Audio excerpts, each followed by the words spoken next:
Okay, we're live. This is Senate Appropriations Committee.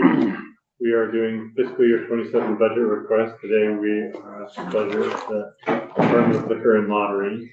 Are we going to add gambling to the name of your department? Agency? We'd like to. Because it doesn't say anything about that. No, I know. We've added sports wagering 2 years ago, right? So, well, if you want us to put that in the budget, that changing your department name, we'll consider it. We might want to wait until a few other things move over. Okay, well, I'll let you introduce yourself for the record and give us your report or presentation. Yes, good afternoon. My name is Wendy Knight, and I am the Commissioner of the Department of Liquor and Lottery. Happy to be here. I'm going to talk about FY27 budget request. And I guess I would ask the chair, where would you like me to begin? I have a very simple budget in a way to present. We are asking for a budget that's $1 million less than last year. Yeah, that's good. So that's a good start. Yeah, that's a good start. If there's any other highlights that you want to provide. Yes. So I feel like this committee knows the department. I feel like I need to go over the overview, right? I mean, we regulate liquor, lottery, tobacco, and sports wagering. We run enterprise funds. That's the Division of Liquor Control and the Vermont Lottery. That's where we bring the revenue to the state. The other enterprise fund is sports wagering, and we generate money that way. I can go through the ups and downs if that's where you would like me to start. I can say the only initiative we have is a policy initiative, and that's digital lottery to modernize lottery to allow the purchase of lottery tickets via phone and internet. Senator Brennan is a co-sponsor of the bill that's in the Senate bill. There's no budget ask attached to that. It's just a policy bill. So that you're not expecting a revenue change? Well, there is projected revenue, but it wouldn't hit in FY27. Okay. It would be FY28, because if the bill passes and we have the ability, the specific authority from the legislature, we would then do an RFP, select bids, negotiate a contract, set up a vendor. That vendor would take 6 to 8 months to launch. So we're not looking until the end of 2027 if all those things line up. So you wouldn't see revenue until FY28. Is there an estimate of any kind? Yes, there is. And so the first year, the estimate is 2.4 million. The second year is just shy of 5 million. And then the third year is 10 million. And that's additional revenue coming from online lottery. Yeah. The other thing is that in states that have legalized online lottery, you see that the overall retail sales also increases. So you would see, we would expect to see an uptick in the overall sales of Vermont Lottery. So in New Hampshire, when they introduced iLottery a year later, they saw the retail sales also increased by 1 or 2%. So you would see that as well. And that's primarily because we're bringing new players to the Vermont Lottery space. Do you want me to talk about the ups and downs? Yeah, if you have some things that you want to highlight. Yeah, I mean, I guess I could talk a little bit about the FY27 revenue projections, because I know you're all keen on the revenue, right? Yeah. And so,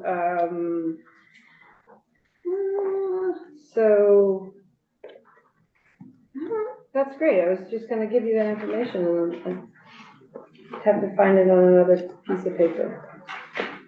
All right, well, let me give you the ups and downs first. How's that?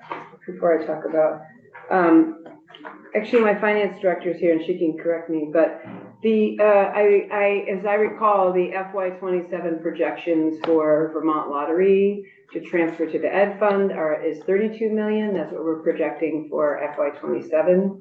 And then that might be, so I'm going to stop. I think it's 34. Thank you. Tracy, do you have those FY 27 projections so that I don't stumble over numbers? Do you have those, Tracy, FY 27? If not, we can Wendy, go I on. do have the FY 27 projections. For liquor control, we're projecting 19 million, just under 19.1.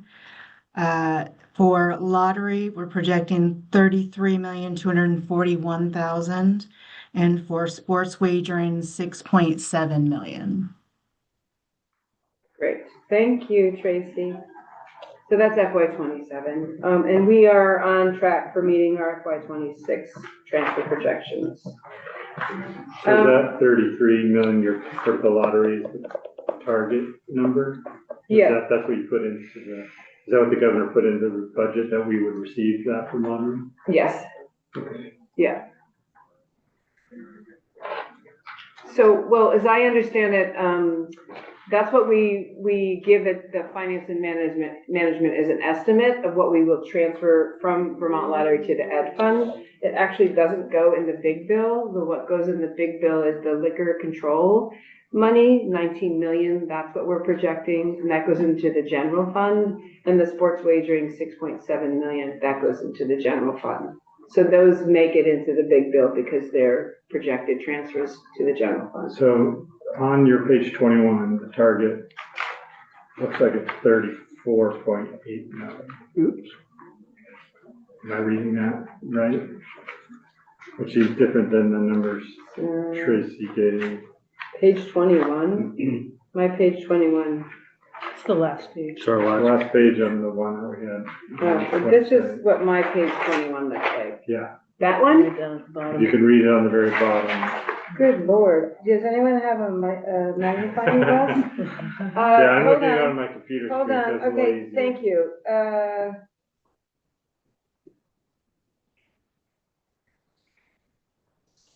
So you're looking at the 34.8 Yeah, Division of Vermont Lottery. I assume if that's, or maybe that's the 26 number, because it says 24, 25, and then it says target. Yeah, that might be the FY 26. Tracy, I don't know if you have any knowledge of that, because I'm looking at the target.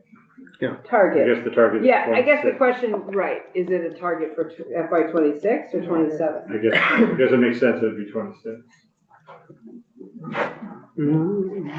Why don't we get back to you instead of sitting here and trying to read numbers that Well, just like overall, but it seems like you did reduce it. Yes, If that's 26, so you are reducing it, given that the Yes. lottery sales are down. correct. We've reduced all of those revenue projections. So initially for FY 26, we originally had, so our projection for FY 26 transfers for liquor control, for example, is 16 million and change. That's actually up from the original, which was almost 15 million, but the other two are down. So we have revised our expectations, revenue projections over the last couple of years because we were seeing lower sales. Right. And then the sports wagering we talked about, when we saw higher payouts, winning payouts, we see less adjusted gross revenue. And even though liquor sales have a declining trend line, there's a slight bump for that we saw in the BA. Right. Because it just, so Correct. it's more like a fluke or Well, the I bump. think that it's just revising an initial projection. So I think because we were seeing sales trend down, we were concerned about being too rosy with our projection. So we really kind of restricted in the fall when we came up with those initial projections. We wanted to, make sure that we were, better to estimate low. yes. Okay, that's fine. So we will get back to you clarification on the FY 27 projected revenue. Sorry. Yeah, The that was FY it. 27 was what I gave. I believe 21 is looking, page 21 that you're talking to was our original target for 26, and we have revised that down. Okay. So You have this- Wendy's correct. Do you have this chart with a column for 27? We don't, I don't have it right now, but I can certainly get that to you. Yeah, whenever you, Yeah, that would be helpful. yeah. That would make sense. Thank you, Tracy. Mhm. Okay, so if we can just go through the ups and downs, it's, again, I mentioned that the overall budget request is $1 million less. That's because last year we had requested an additional 1.8 million for the additional work that was needed on what we were calling the B2B, and that's the website for on-premise licensees to be able to order in a much more efficient way. That was really a one-time ask, and somehow it got built into the base, so we were taking that out. Okay. Is that project done? Yes, it is. We launched it in the fall. It's doing well, and we're working on educating the licensees about it. We've had some really good testimonials about the ease of use. Obviously, it's a shopping experience that shows all the products, where you can find them. You can reorder if you're ever on a online shopping site where they allow you to order again. That's what we have, is the same idea. So it's much more efficient. It's open 24/7, obviously, so people don't have to walk into a store or take the business hours. They can do it after their shift. So it's a really efficient way of doing business, which is what we want to do, because we are regulated, but we're also run businesses, and we want to ensure that people that have to do business with us find it a positive and constructive and efficient and less burdensome process. So I will just kind of go down here, personnel services. You can see that this is really salaries, health insurance, retirement, childcare, workers' comp, none of which I have control over. So I don't have much to add other than I got to figure out how to cover it by asking you for that appropriation.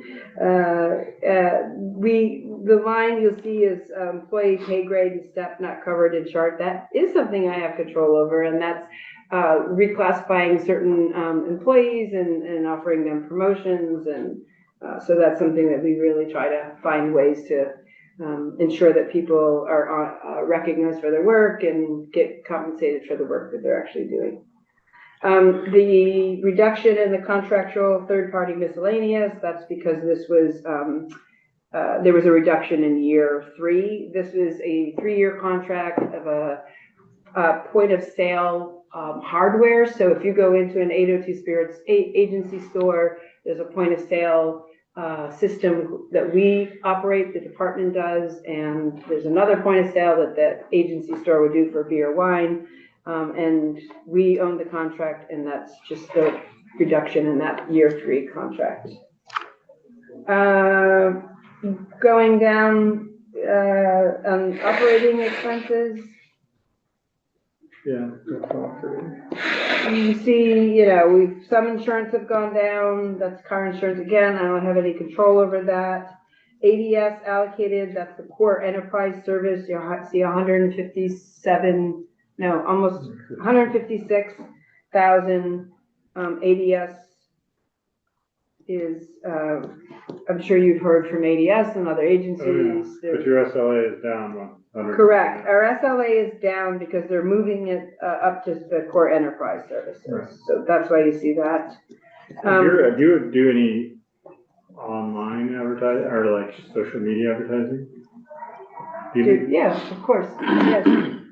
Do you happen to have a breakdown of your advertising? Where are we looking at? I'm just line 3 from the bottom on your up to down 516811 advertising. Oh, it's advertising TV. So that's just your TV advertising? Yeah, so we're doing some additional advertising on television. Okay. That's where the $37,000 increase is. Okay. We're doing a couple of branding campaigns. One is 802 Spirit Stores, having people understand that when they shop at 802 Spirit Stores, they are supporting their communities, they're supporting businesses. So where would that be elsewhere in your budget? It wouldn't be here if it's... Yeah, there's other line items for advertising and marketing. This is just the increase. So if there's It's just not here. It's because just there's no staying the increase. same. Do you know what it is? Your overall advertising budget? More or less? I could get it for you. Yeah, I just did. I did see one line item on a reduction in expenditures on, responsible gambling. Is there a reason that went down? On my ups and downs? That's in the No, next it's at sheet. the yeah. end, yeah. I have to find out where you're looking. Can you tell me the Okay. page? It's way back on page, I'll find it, go ahead. Okay, so what we do, we maintain our own budget for responsible gaming. We've actually increased that. That was increased last year. Oh. I'd have to look to see. So we're doing, we have a relationship with the Department of Mental Health where they are servicing the responsible gaming program and they take care of players. But we do our own responsible gaming messaging. And so we, for example, have a partnership right now with the UVM Athletic Center, and it's both sports wagering and lottery, and we're talking about responsible gaming. So we're doing actually more of that. Okay. I don't know, I know we increased it last year, and I'd have to see On 15, where it was. Page 15. 15, 516850. Oh, yeah, I see, we're down, down a little, almost, 11,000, a little over 11,000. Responsible. Yeah, I mean, I think part of it might be that, and I will get back to you, but we had allocated 90,000 last year and maybe we didn't spend that much. And so we're trying to true up, what we call true up. And so maybe the 78, which is a decrease of $11,000, just kind of is truing up what actually we spent. But we can find out and get back to you. And I see all your advertising here. Senator Watson, do you? Well, truing up makes sense. And I guess I would make a note that I wonder if there's more ways to spend that. And I just say that just because, like, I mean, as I am in the high school on a daily basis and teaching personal finance, there's a lot of interest in people getting help for responsible gaming. We actually, our director of sports wagering is often asked to speak in high schools and talk about, financial controls and what sports wagering is. So, I mean, I can take a look at this. I mean, we basically have allocated more money towards advertising in general over Vermont Lottery, for liquor. Mostly because we're trying to do those brand campaigns. So we developed 2 brand campaigns, one on Vermont Lottery so people understand that the lottery revenue, 100% of the profits go to the education fund. And we actually, comparatively to other states, we invest very little in marketing and advertising on Vermont Lottery. Obviously, with the sales down, we need to do some advertising when there's a new launch, a product launch. If there's a jackpot, people want to buy it, we do a little promotion around that. And then on the 802 Spirits side, again, I started to mention that we want people, if they're going to buy alcohol, to shop at an 802 Spirits store. We don't want them to go to New Hampshire and we don't want them to go to New York. We want them to support the local communities and the local stores. So that's why we've done that. We've been promoting some of the 802 Spirits agents so people understand that these are a lot of times family owned, multi-generational, et cetera, et cetera. Can you talk about the positions? So you had on the reclassifications, it seems like you had, I can't remember where you had that, but you, 55, we're spending $55,000 more in the requested budget. did you RFR 5 positions that were one No, class? no. You just changed 5? We're these represent people that have been promoted. So when in the private sector, you can say, oh, I have some extra money and you're doing a great job and I'm going to promote you. In state government, you have to do a reclassification. So you take their position. So you did 5 separate reclassifications? Yes, they're all separate. Right. You didn't do like Oh, I the have whole done five. those before. Right, yeah, but that's I not what we have did done here. those These before. are 5 specifics. So it's Correct. gonna- To give them an increase for the work of that position. Correct, Okay. yeah. And then you have no vacancy savings? No, And you're not expecting, because I say it's 0 for correct. advertising. Our positions don't stay vacant. We post them, we recruit them, and we hire for them. We don't ever have a problem, save for our warehouse workers and our drivers finding people to work for us. And you're finding your staff level is adequate the way it is Well, now, even with some declining revenues. oh, a little bit of declining revenue, Yeah. 2% down, Right. no. The staff is quite busy. We have about 72 employees. Right. It's a $280 million enterprise. Yeah, they do great work. Okay. I don't have any other questions. And yeah, you have all the other budget stuff down here, so I can tally up the advertising stuff if I want to. Anybody else have any questions for the commissioner? Nope. Question what the lottery numbers are gonna be? Okay. Because you pre-plan those. Sure. Yes. All right, well, thank you. Just. Very welcome, thank you. If you just send us the FY 27 Yes, projection. We will do that, thank you. Thank you. Thank you, Tracy. Yeah. Wendy, I do have a question. Yeah. Sorry. You can go out. Yeah, I if you want might. to. Yeah. We'll have the Defender General come on up. Mr. Valerio.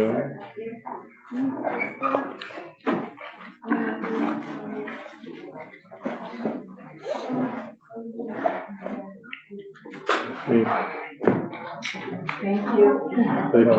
How's everybody doing? How many times have you done this? I'm good, man. I was actually gonna say, this is my 27th budget. Wow. I was just wondering. And who's the first guy I ever appeared in front of, dealing with somebody else's budget? Probably me. It was you. No. I just have to get myself in here somehow. Up there it is.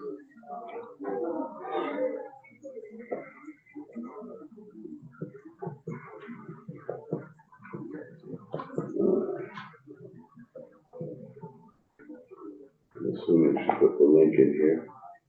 Yeah, we should have an invite.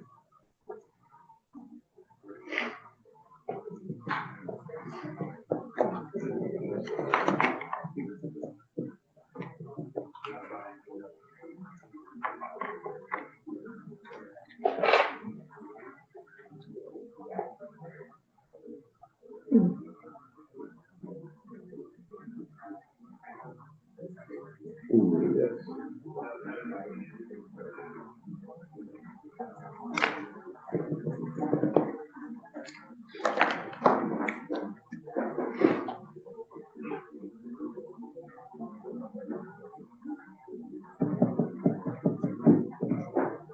I like the way the flowers appear really huge in These on the screen. it's a very festive look.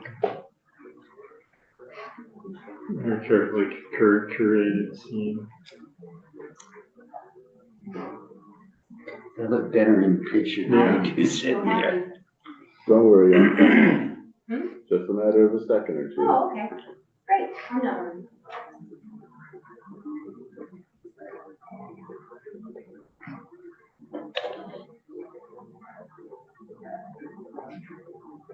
Am I there yet? No. No, and I also don't have an email saying like, oh, I gave you the wrong thing, sometimes that happens, but. Says on here. Yeah, there I am. There. This off. Did you join a different Zoom? I No, found I'm here. There you are. Hooray. I'm here. How you doing? Just I had to connect to the internet. I had to, Yeah.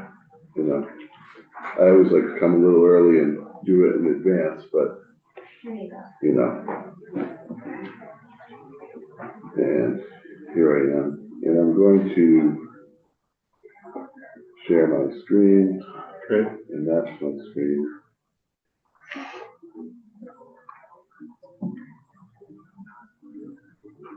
There I am. Good for me.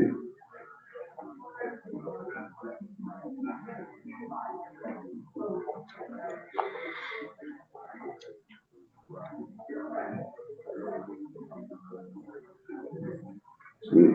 Good job. Nice. Success. Just in case I can't see, which is quite possible.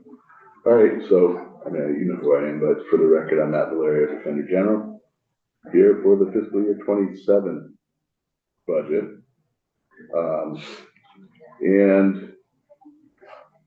When I did this in the House, I had an hour, so I know this is shorter, and I'm gonna probably blow through some stuff that maybe you're not interested in. Or maybe you are, but stop me along the way and ask if you are. I put this in because sometimes people don't remember what I do, even after all these years. But you can read that on your own. I'll send this to you after I'm done. I run a public defense system, among other things, but that's the general gist of it. The important part about this, kind of hard to see up there, but it's important to understand our budget. Just in case you need a review, we have two sides to the budget. We have the public defense side, which is the primary public defender offices that are both staff and contract offices. They also have serious felony units and caseload relief contracts under them. And then we have the conflict side, which is referred to as assigned counsel. So the assigned counsel conflict side, which has all of the conflict offices in the various counties and serious felony units and caseload relief contractors. We of course do both criminal and juvenile work. So we have two sides of the budget, and there's actually an issue when I show you the budget part. This is a summary of what the governor's recommended budget does and what it doesn't do. What it basically does is continues the current service level for what we have. It provides funds for the salary and benefit rollout. Last year, I was reappointed to another 4-year term, and coinciding with the beginning of each term, I negotiate 4-year contracts with the primary public defense contractors. So I can very predictably let you know what it's going to cost every year. This, as you would expect, but this year is year 2 of the 4-year contract, and 27 will be, and it provides for funding of that. It has increases that I've requested for the serious felony unit contracts, both on the public defense side and conflict side. And I just wanted to tell you something about that. In fiscal year 2002, which was the first budget that I administered, the serious felony units, which handle murders and life in prison cases, were established, initially appropriated $150,000 per unit. At that time, we were in some fiscal difficulty. Howard Dean held the money, and I went to him as soon as I was appointed and said, I can implement these at $100,000 each and save you 50 grand a unit. And so he released the money. Since that time, I've had incremental increases in those units. And right now they're getting paid $150,000 per unit. So basically right now we're paying them the same as they were originally funded in fiscal year 2002. And so I'm increasing those from 150,000 to 200,000. And, you know, maybe 25 years later, we'll, never mind. In any event, we also have an increase for third-party services, and really this is about investigators. I've been in an ongoing conversation, shall we say, with investigators. I'd hate to say battle or dispute, but there's probably a little of that in it too. A couple of years ago, I raised them from $40 an hour to $50 an hour, but apparently that's about half of what neighboring jurisdictions are paying. New Hampshire is anywhere from $90 an hour to $150 an hour, depending upon what type of investigation or work they're doing. Massachusetts over $125 an hour. The feds are paying $125 an hour. They've asked me to boost them to $100 an hour, which wasn't budgeted. But administration put some money into our other personal services lines to cover third-party services, but it's only on the assigned counsel side. Like I asked for it on both sides. I don't really understand why it went on one side and not on the other. Maybe it was an oversight, maybe they're just balancing things. I know how these budgets work, of course. There's also some money in to cover like rents and things like that. We changed a couple of offices last year, had to get into a different space because the landlords weren't renewing. You know, I don't know that you want to hear my complaints about how BGS negotiates rents, but I will tell you that, you know, when we're asked to do a budget that has a 3% increase and then BGS negotiates a 20% increase in your rent, that doesn't really wash. So I end up having to get involved, and BGS gets annoyed with me. That would be a mild word, because I cut them out of the negotiation and end up negotiating directly with the landlord. We ended up getting about a 7%, but it's still not 3, but it's not 20 either. So it's very, I asked him, I said, you know we're doing a budget increase of 3%? No. Have you talked to finance when you're trying to negotiate a 20% increase in my rent? No. Well, I don't know. Anyway, so I have to do what I do. In any event, I always put this in there because what else can you do if you don't brag? But we've been within budget for 24 consecutive years without budget adjustment and staying in the budget. We really lean into our assigned counsel conflict contracts to prevent cases from going ad hoc. They save over 75% compared to cases that would go ad hoc. The ad hoc caseload, since when I took over, has dropped over 84% because it's being absorbed by a predictable and less expensive way of doing the work. The hard things that we're dealing with are that there aren't enough lawyers, honestly, in Vermont to do the work overall. We are just part of a bigger symptom, but it trickles down, so to speak, to the public defense system, both on the juvenile and criminal side, and keeping those contracts in place. That's the whole key to how we can make this all work, and how we've made it work, is making sure that we have adequately funded caseload relief and assigned counsel contracts. The bottom line is I have a lot of difficulty hiring people.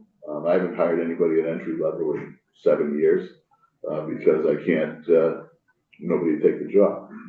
So, you know, our entry level is around 65,000 a year, and I'm hiring people in the 85 to 90. And that is just enough to get them in the door and then keep them for a little while at least. We don't have people now who, very few come in and stay for 30 years like they used to. But if I can get 5 years out of them, then I'm doing great. We have not been able to hire our data manager position, so I've got multiple people kind of as part of their job, doing like little pieces of it to get it together, so there's some delay in our data manager, in our getting our data out and ready. We target certain things so we can create our contracts, and that sort of thing, and use the sort of algorithm that I developed a long time ago to try to predict what caseload is gonna look like. And here's the one thing that I am going to, again, now we're talking like 4 or 5 years in a row. I think it was an oversight again last year. Last year was a good thing that our training was funded. Remember that? I do remember that. However, it ended up in one-time money, not in the base. So we got the money, good thing. We'd like to get it back where it belongs in the base, and it's not that much. And the amount, we'll talk about when I get there. Sometimes these things take a few years. I get it. Yeah, I do have one question, Matt, to go back to that Yes. previous page here. Yep. Your private investigators. Yeah. Are these contractual positions? These aren't classified positions, or? They're nothing. They're ad hoc positions. They have their own businesses, and they're not under contract with us because they do work for, insurance companies and other types of things. But because of conflicts that arise in the staff system, we have to use independent people, and so there's a number of companies around that have investigators, and we pay them. Right now, we're paying them $50 an hour. They want 100 to bring them kind of consistent with other people around. Depending upon what happens, I don't know if I'm going to be able to get them there, but I will be able to do something. So, Thank you. all right. Just so you have some idea of what's going on in fiscal year 24, we had increases overall in our caseload. We're following, and I have the data now for 25. Coming out of COVID, caseloads just went, as you might imagine, right through the roof. Double-digit increase both in cases and in charges. Cases are basically people. Charges are dockets, how many charges they have. Largest increase, as it was in fiscal year 24, was in others, which is probation violations, because we slept on probation violations for a couple of years. And as people started coming back into the system, those started to increase. So our total overall, felonies are up over 6%. Misdemeanors are up 9.5%, and then with the other charges, we're seeing double-digit increase in fiscal year 25. I also have the first half, I have fiscal year 25 for juvenile cases, and overall we're basically flat for juvenile cases, and you see this 11% reduction in termination of parental rights cases.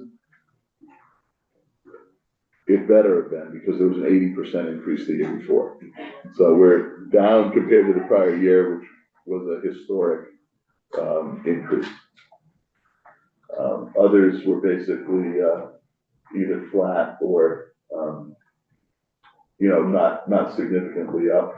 So, but anyway, overall we're flat, just termination cases are down. And this is the first half of 26. For the first half of 26, we've seen a 6.7% increase in cases, that's people, and 4% increase in charges. Again, other cases which are probation violations are way up. And this is on top of years that, we just keep stepping up.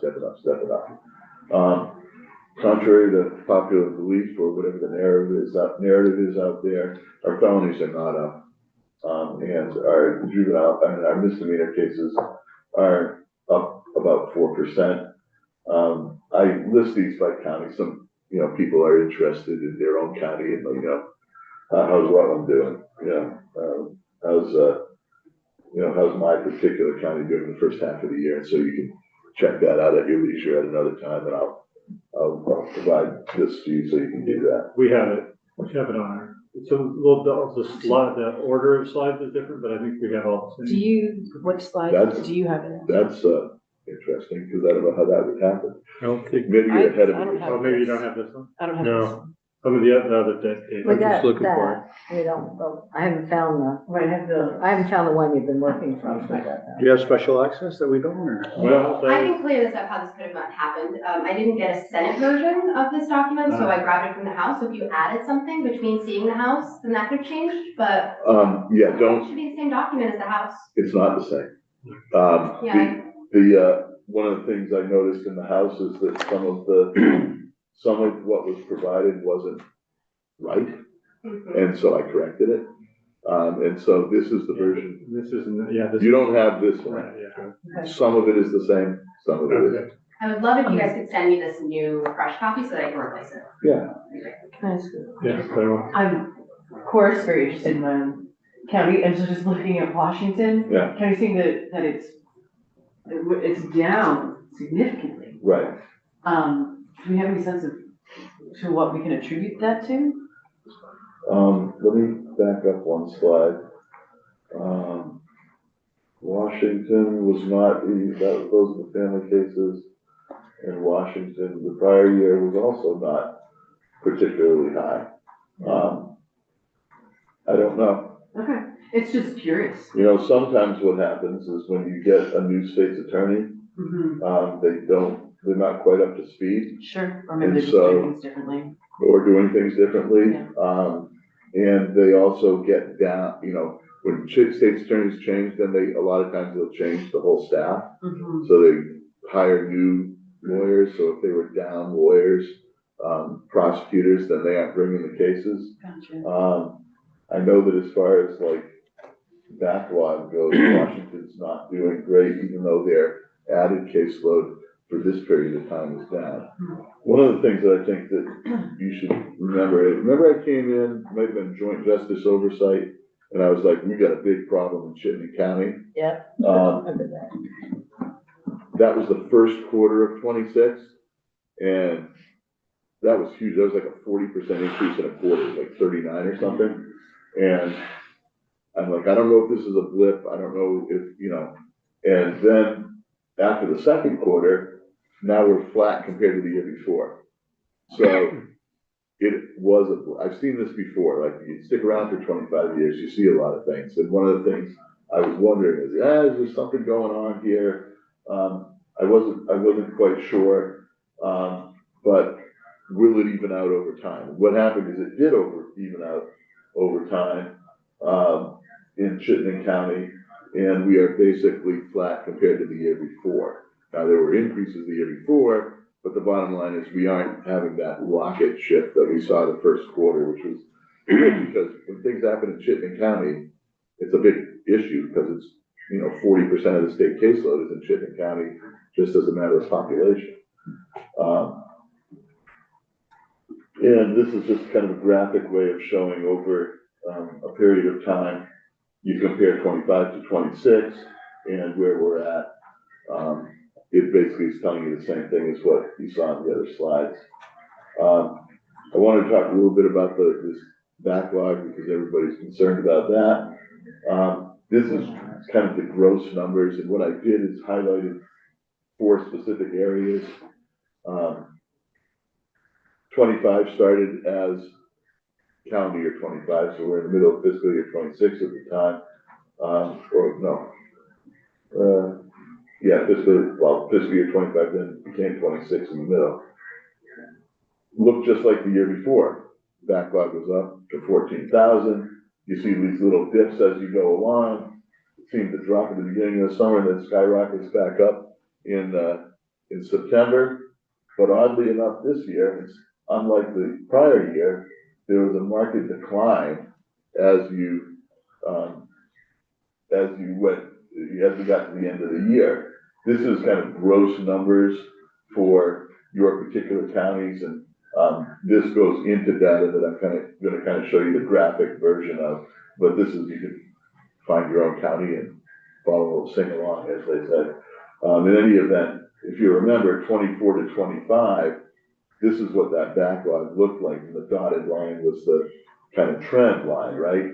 This is where I was, made the analogy of, you were paying off our credit card, making the minimum payment every month, right? You'll get there eventually, but, it'll take you 39 years. However, this is what it looks like now. When you started 25 at that 14,000 range, and then there's been a huge decrease during calendar year 25. And so we seem to have turned a bit of a corner. This, by the way, has absolutely nothing to do with the effort in Chittenden County that recently, I don't call it that. But What do you call it now?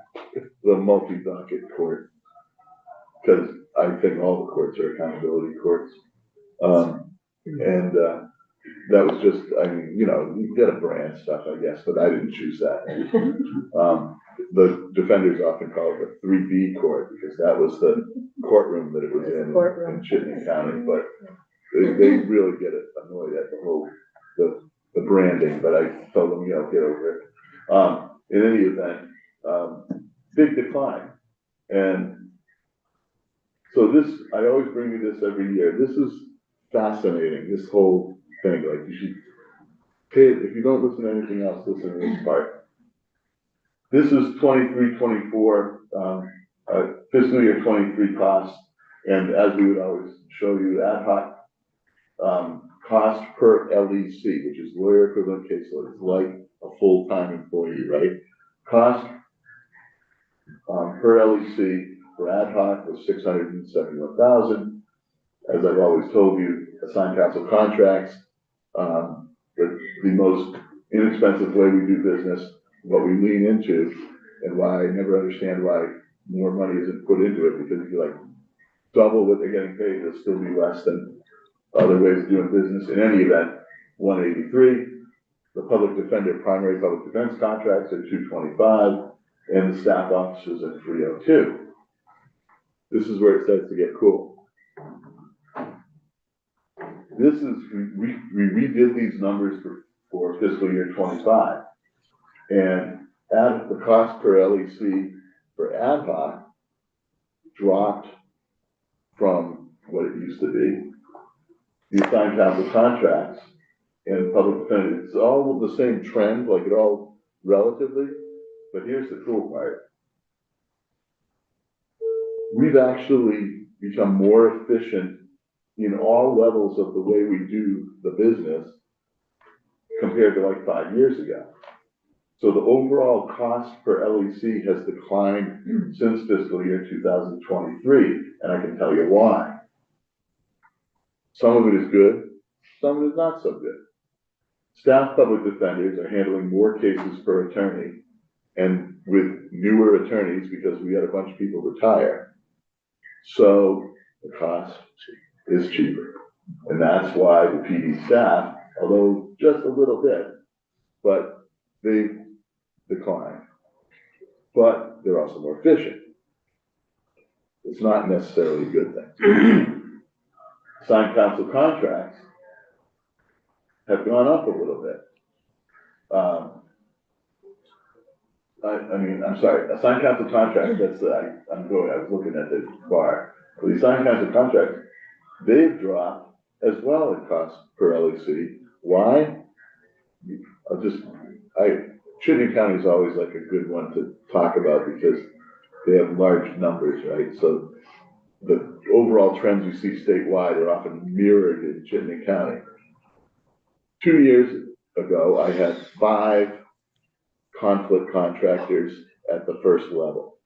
And then I had 2 backup contractors. And then I had a third person who was taking all the conflicts from all of those. Plus, I had 5 caseload relief contracts that were handling statewide, but were focused on the north. Right now, I have 4 conflict contractors in Chittenden County. That's it. All right. I also have caseload relief contractors up there, but I have 2, and they're also assigned statewide. The bottom line is contractors left, and I didn't have people to replace them. So the existing the people who stayed got more caseload and a lot more money. I mean, they're getting paid a lot of money to handle the caseload, but there's only 4 of them. That's not good.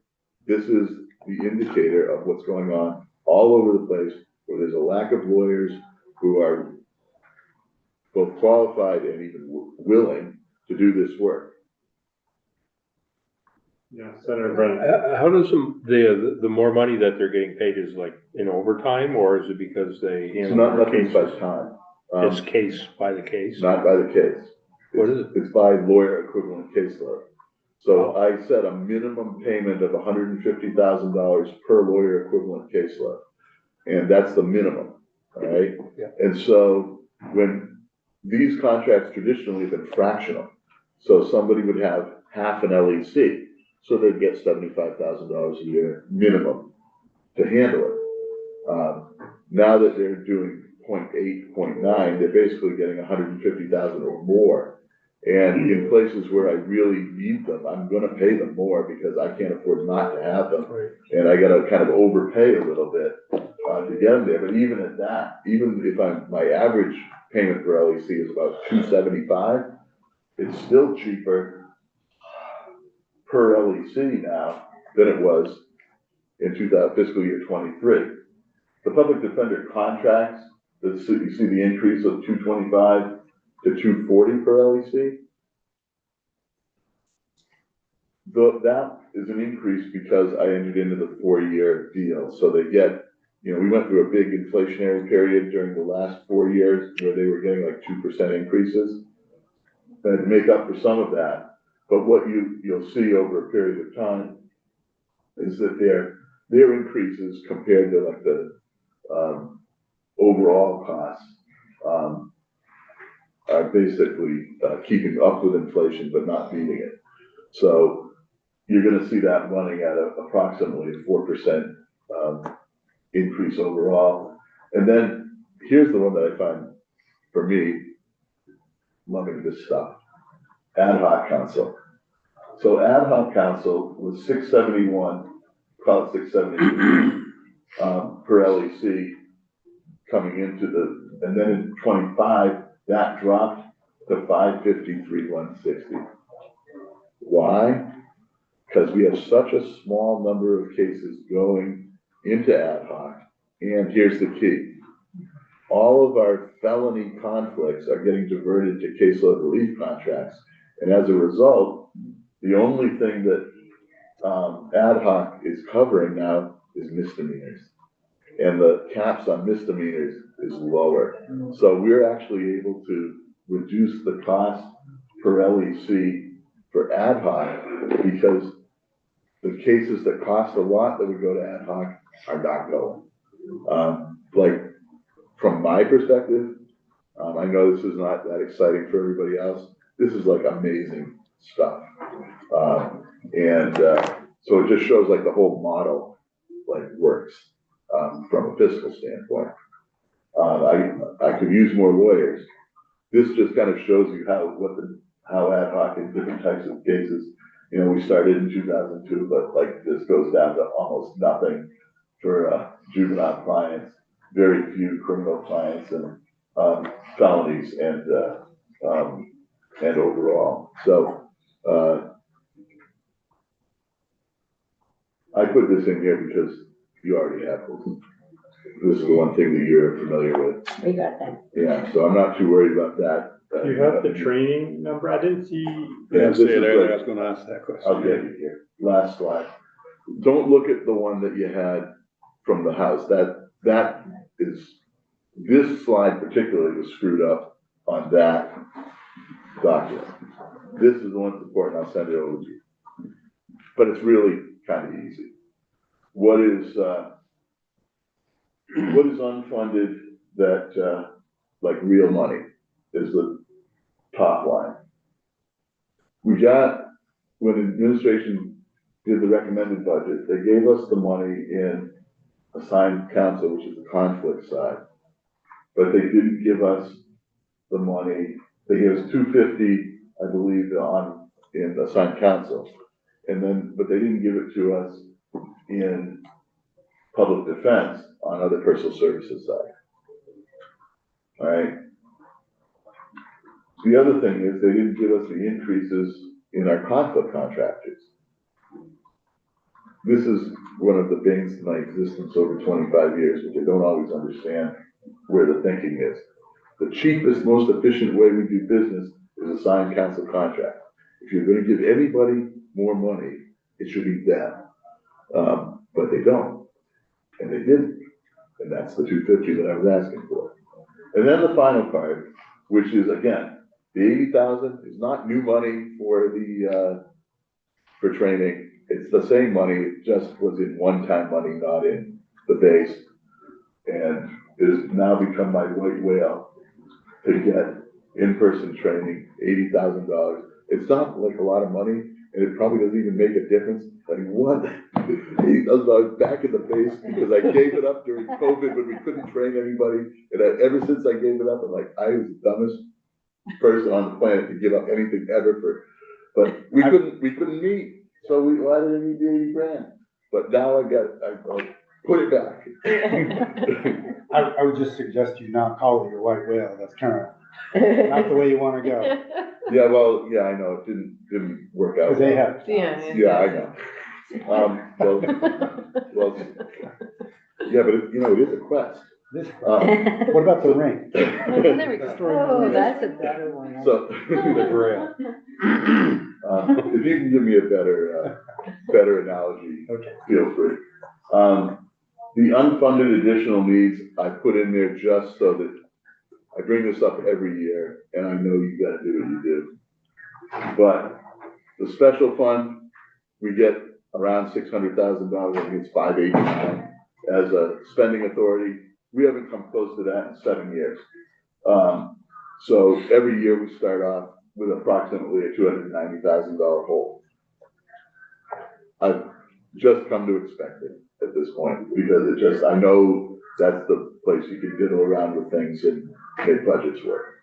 The other thing is this year, when it came back from administration, the vacancy savings was $610,000. No way in hell we're gonna get $610,000 in vacancy savings, period. It's not gonna happen. We have had turnover in the last couple of years, but it's like we have churned that out, and we might have some turnover a little bit, but 610 is ludicrous, never gonna happen. Yeah, Senator Bruce. So, Matt, I have maybe it's unrelated, maybe it's connected under another name to something you've already talked about. I was talking with state's attorneys, and one of their complaints was that they didn't have any money for qualified experts, and they made it seem as though you had an unlimited budget somehow for qualified experts. And I know your budget is always very tight, so I was wondering what is your view on that? well, they won't like to hear this. I don't have any police force. I don't have the Vermont State Lab. I don't have the Department of Mental Health. I don't have the Agency of Human Services, all of which, when we are litigating cases and trying to find placements for people in places that DMH, for whatever reason, can't seem to find, or like in our state where we have no place for co-occurring disorders for mental health and substance abuse. We are doing that social work. They have social workers, they have law enforcement, they have all of these things that investigate cases and, they can test DNA, they can do. So when we're dealing with this stuff, we have to, that's constitutionally based, that we have to be able to challenge the state's evidence, we have to be able to develop our own evidence. All of that stuff for them is done by other agencies in government on behalf of the state. That having been said, when they don't like the results that they get, like say somebody does a competency evaluation and the independent one that is ordered by the court, and they don't like the result. In the past, now I'm talking about when I was practicing, and even in the first probably half of me being Defender General, that was like the state's expert, was whoever it was. Well, they don't like the result. If we didn't like the result, we'd hire somebody and say, examine it, see if what the state did was right. And so then ours would say, no, they're wrong. Well, then they want somebody to counter that, but, they're basically, I think, getting 2 bites of the apple, because they get the first one. Yeah, and I take the So- point about them leaning on other state agencies and resources. But you I'm should, just wondering, in your budget, where does that money come from? And- other personal services, it's PD, OPS, and assigned council OPS. And what is that running year? Total, I mean, what do you have to draw on per year for other personal services? the amount, Yeah, this is why I have the financial director here. I'm just curious because it was represented to be an endless Other pot of personal money. services? Yeah, it's a couple $2 billion, I think. Total. And so then, But that includes, that's not just experts, that's also, transcripts and mileage and investigators and yeah, whatever, but it's in the OPS line, it's other personal services, which does include our investigators and our experts.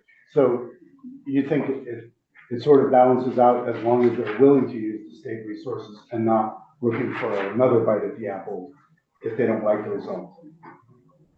Yeah, I mean, that's the general feeling. I mean, the Yeah. bottom line is the idea is that the state has law enforcement to investigate crime scenes and Yeah. things like that. We don't have that, so we have to use investigators. I had just never had a conversation with anybody about, your side versus the other side in which you were portrayed as having a lot of money. So in that one narrow instance. What we have is people who are hired by us to do this work on an ad hoc basis, basically. What they have is pre-existing Right. law enforcement and the like. And the thing that I think that they probably, if I were them, what I'd be saying is, yeah, but they're not under my direct control, which is true. They're not. Yeah. And so when they don't get either the results they want or whatever, they would like to go find somebody else. And they probably don't have enough of a budget to do that. But, my feeling is, well, you do have all this other stuff. I mean, I'd rather have all the cops, personally. Yeah, so it's in the adaptive planning spreadsheets. So in total, which does include our contracts for the governor's recommend for 27, public defense is 7,253,000, and assigned counsel is 8,120,000. So that covers our contracts and our investigators. It's the way it's lumped a little bit differently here. Yeah, that doesn't break out the OPS line. That's all contracts. And it's not, necessary right now to have a figure. I was just curious. Yeah, that's, the bottom line is what we're trying to do. There's case law on it and constitutional case law. Basically, we have to have the ability to test the state's case. Their evidence is what was produced by police, by the state lab, by the Department of Mental Health, by anybody who is providing evidence in the case. And, sometimes, these arise a lot in mental health cases where somebody's found incompetent, and then we, they don't like that result. And that person may end up being effectively a defense witness. They want to hire somebody else and they might not have the money to do that. Thank you, Matt. But it's, what result do you get? Yeah. Anyway, that's it. I had a question on your ADS on page 29, or list 29 of your house document. The ADS allocated fees going up 175%, $195,000. Did they tell you anything about why that? No, but that's kind of, these interdepartmental things are like money in, money out. We have it down to 40,000. We've seen some other people, because they changed the SLA, but that, you're only down 40 on that and up to 195. Some of them have been a little closer. My guess is that it has to do with our ongoing contract obligations with the various people who are administering our, case management contract. We have multiple people under contract to like administer that. Through ADS, or that you're doing directly? This money you're paying to ADS? Both. Yeah. She is Katrina, you know Katrina? Yeah. She's been around a couple of years. Laura Evans is still consulting, 54 years in, but she's, Wow. we figured we'd let her retire at some point. She tried 6 years ago.